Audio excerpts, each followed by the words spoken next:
It's overwhelmingly common knowledge that adolescents are more apt to take risks than adults are, especially in group settings. Things like substance use, fighting, and self harm are all most prevalent in teenage years. But why may this be? Neurally, it is possible to examine activity in specific brain regions that associate with specific stimuli by use of an imaging device called functional magnetic resonance imaging. When a brain region is active, it requires more blood and then uses the oxygen from that blood. And since blood with oxygen in it has different magnetic properties than blood without oxygen in it, it is possible for the fMRI scanner to detect these differences in its magnetic field with radio wave pulses. The oxygenated blood will move differently during the pulse period than deoxygenated blood.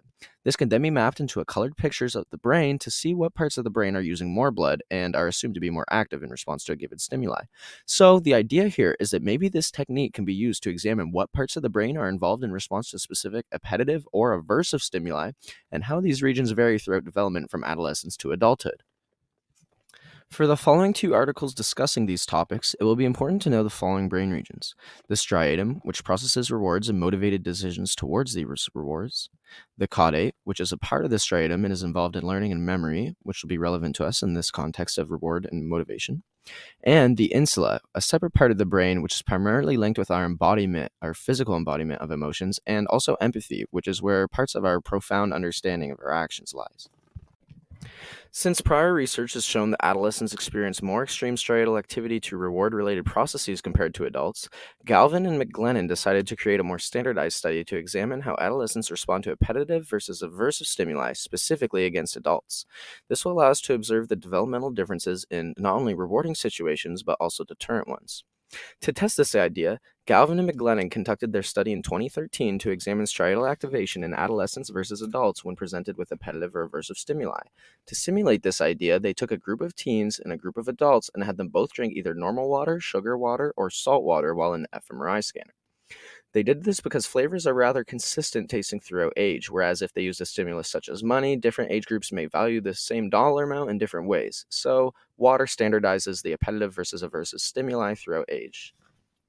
The results showed some interesting findings.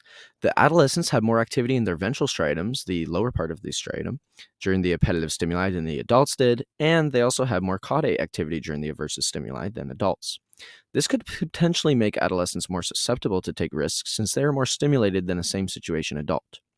However, in the aversive stimuli specifically, adults actually showed more activity than the adolescents in one region, their insula. It could be the case that this emotional element mediates and dissuades adults from risk and facilitates this inhibition, allowing them to better evaluate the potential negative outcomes of risky behavior and thus act more cautiously. Since it was already known that prior findings show more severe risk taking behavior with adolescents in the presence of their peers, our second article by Smith et al. Decided to conduct a new study to examine the brain activity related to this difference in the context of reward processing. In 2015, Smith et al. Used two groups, adolescents and adults, to test how this striatal activity differs when people are dealing with reward-related decisions, both alone and in the presence of their peers. To examine this, they told their participants to bring two friends with them who would watch them as they guessed playing cards, where right guesses get rewarded with points and wrong guesses get nothing. It is important to know that although there is no risk here, this will still provide us insight as to the developmental differences in reward processing that are dependent on peer presence. In the fMRI scanner, results showed that when adolescents were being watched by their friends, their ventral striatum was more active during the card game than when they were alone.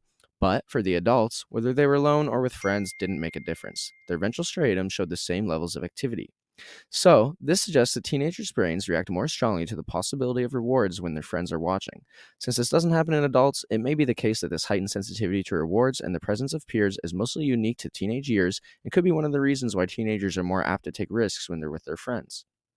Taken together, these findings have significant implications for our understanding of adolescent behavior. They suggest that the adolescent brain's unique sensitivity to rewards and punishments, particularly in social contexts, may make them more susceptible to risk-taking behavior during this developmental period. From this information, parents should think about how they can accommodate their kids to understand the consequences of certain risks that may be more harmful than educational, as well as ensuring that their child's friends are supportive, but not so much that they egg them on to do dangerous things.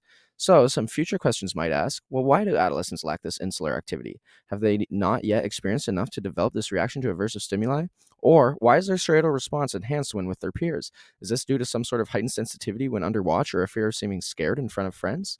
Regardless, it is clear that reward processing changes as we develop, so I'd like to invite you to think about why this may be. Are there evolutionary advantages to being more risky while young in contrast to when older?